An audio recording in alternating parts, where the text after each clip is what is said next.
College ground में हो रहे बैगा आदिवासी का सम्मेलन का मुख्य अतिथि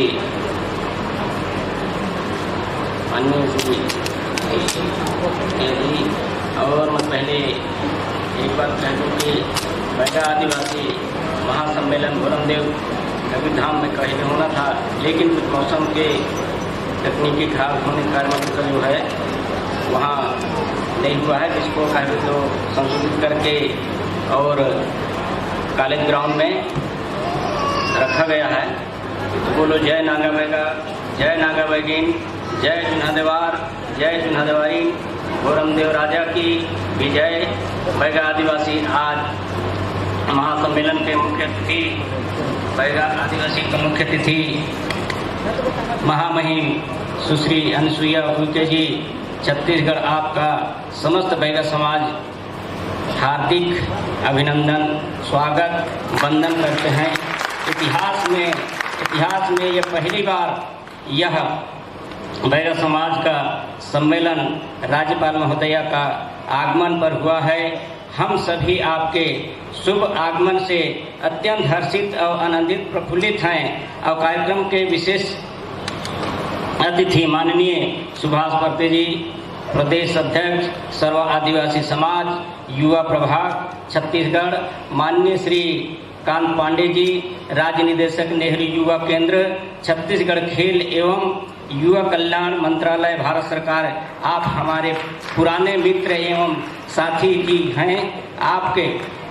द्वारा पूर्व में राजनांदगांव कबीरधाम जिले में युवा बैगा संस्कृति के संरक्षण के लिए अतुलनीय कार्य किया गया है और जिसकी हम सराहना करते हैं। आगे भी निरंतर मार्गदर्शन का आग्रह करते रहेंगे और कार्यक्रम में उपस्थित हमारे समाज के संरक्षक एवं प्रमुख जन विशिष्ट अतिथि माननीय श्री लमजू सिंह बगदरिया उपस्थित नहीं हो पाए कुछ कारणवश से, और समाज एवं पूर्व अध्यक्ष बैगा विकास अभिकरण का कबीरधाम माननीय श्री कुशुराम बैगा जी, अभी वर्तमान में कुशुराम बैगा जी अध्यक्ष बैगा विकास अभिकरण जिला कबीरधाम छत्तीसगढ़, श्री सेमलाल बैगा, गौठूराम बैगा और बहुत से यहाँ उपस्थित, हमारे इतना नाम ले पाना मुश्किल है। तो हमारे समस्त जो दूर दराज से आए हुए बैगा समाज के पहाड़ पर्वत जंगल पहाड़ी पहाड़ में रहने वाला सभी बैगा समाज एवं इस कार्यक्रम के सूत्रधार संयोजक युवा ऊर्जा एवं जिला अध्यक्ष माननीय श्री कामू बैगा जी, जिसके विशेष प्रयास से ऐतिहासिक बैगा आदिवासी महासम्मेलन आयोजित हो रहा है। समस्त बैगा समाज के उपस्थिति जन समूह, हमारे अतिथिगण, मीडिया के साथियों और पत्रकार बंधुओं और सभी सम्मानित अधिकारी कर्मचारी, व्यवस्था में लगे पुलिसकर्मी, समाज सेवी कार्यकर्ता, स्वयंसेवी संस्था के साथियों, सभी लोगों को मैं हार्दिक स्वागत और अभिनंदन करता हूं। साथियों, आज बैगा आदिवासी महासम्मेलन में हमारे राज्य के महामहिम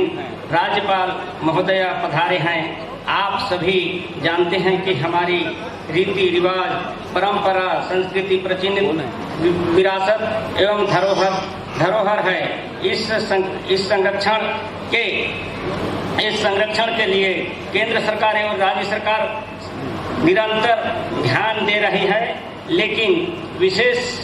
संरक्षित जनजाति पीवीटीजी समूहों पर अत्यधिक ध्यान केंद्रित करने की जरूरत है। अब पहले हमारा समाज जंगल आधारित जीवन शैली पर निर्भर होता था, और क्योंकि बहुत पहले जंगल वनोपज कंदमूल और पर्याप्त मात्रा में मिल जाता था, धीरे धीरे वन क्षेत्र के कमी, भौतिक सुविधाओं के बढ़ते दबाव के कारण आजीविका का संकट बढ़ गया है। खेती में सुधार, पशुपालन में सहयोग, रोजगार के नए अवसर और बैगा युवाओं को शिक्षा से जोड़ने ठोस नियोजन के साथ क्रियान्वयन की जरूरतें हैं और शासन की जन कल्याणकारी योजनाओं में बैगा समुदाय की भागीदारी को बढ़ाने की जरूरत है और राज्य सरकार कुछ परिवर्तनकारी उपाय करने का प्रयास किया है, जिसमें जिला खनिज न्यास मध्य से साला संगवारी स्वास्थ्य केंद्र में द्वितीय एवं एनएम की भर्ती स्थानीय स्तर पर किए गए हैं, जिससे नियमित एवं स्थायी करने की जरूरत है। राज्य स्तर पर बैगा भाषा शैली और वर्णमाला पाठ्य पुस्तक लेखन के क्षेत्र में कार्य जारी है और यह संकेत समाज के विकास के लिए सराहनीय है और राज्य योजना आयोग में भी टास्क फोर्स के सदस्य के रूप में बैगा समाज को प्रतिनिधित्व करने का अवसर दिया गया है, लेकिन केंद्रीय समिति आयोग में बैगा समाज को अब तक सम्मानजनक अवसर नहीं मिल पाया है। माननीय, मैं राज्यपाल महोदया से प्रार्थना करता हूं कि केंद्र और राज्य में बैगा समाज का प्रतिनिधित्व बढ़ाए जाने में सहयोग एवं निर्देश करने का कष्ट करेंगे। बैगा समाज का एक छोटा सा उदाहरण दे करके उनको मैं जीवन दशा एवं स्थितियों से सभी अतिथियों को रूबरू कराना चाहता हूं। एक घर व एक खपरा वाला जैसे में मात्र कमरा होता है, उसी में उनका गुजर बसर होता है। कुछ अभी कुछ परिवर्तन हो तो रहा है, लेकिन उसमें गति होना जरूरी है। तो ऐसा समुदाय को शासकीय योजनाओं दिलाने के नाम पर ठगी की शिकार होना भी पड़ता है और वन अधिकार पत्र के लिए कलेक्टर महोदय कार्यालय का चक्कर लगाना पड़ता है। यहाँ तक कि राशन, पेंशन, आवास के लिए दर की ठोकरें भी खाना पड़ता है। और महामहिम राज्यपाल महोदया, इस महासम्मेलन में हमारी प्रमुख मांग है यह कि पहला राष्ट्रपति, जिसको अभी कामू जी ने बोल चुके हैं, राष्ट्रपति दत्तक पुत्र का जात के कहा जाता है, इसका हमारे पास कोई दस्तावेज, अभिलेख या प्रमाण नहीं है। अभियान चला करके सभी बैगाओं को प्रमाण पत्र की वितरित किया जाना जरूरी है। दूसरा, छत्तीसगढ़ के कबीरधाम, बिलासपुर, मुंगेली, गौरेला, पेंड्रा, बरवाही, मनेन्द्रगढ़, राजनांदगांव एवं कोरिया जिले में बैगा समूह निवास करते हैं। इसका विशेष जन जागरण किया जावे और जिसमें गठित दल और राज्य स्तरीय समितियों में बैगा समाज का प्रतिनिधित्व को शामिल किया जावे। तीसरा, अनुसूचित जाति एवं जनजाति अन्य परंपरागत वन निवासियों वन अधिकारों की मान्यता अधिनियम 2006 संशोधित अधिनियम 2012 के तहत सामुदायिक वन संसाधन अधिकार पत्र, हैबिटेट राइट पत्र बैगा समुदाय को दिए जाने की कृपा करेंगे, वितरित किए जाएं। और इसके साथ साथ व्यक्तिगत जो अधिकार कुछ जगह में छूट गए हैं, उनका भी जो उसमें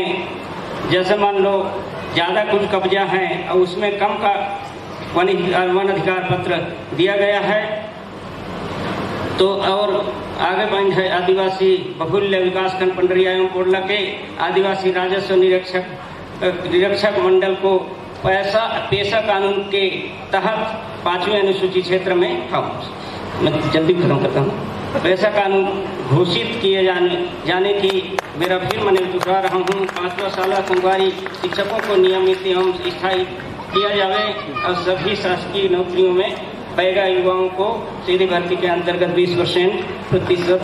आरक्षण अनुसूचित जनजाति वर्ग में बैगाओं को पृथक से दिया जाए और ग्राम पंचायत, जनपद पंचायत और जिला पंचायत बैगा समाज को सीधे सदस्यता मनोनयन किया जाए और बैगा समाज में बच्चे एवं महिलाओं के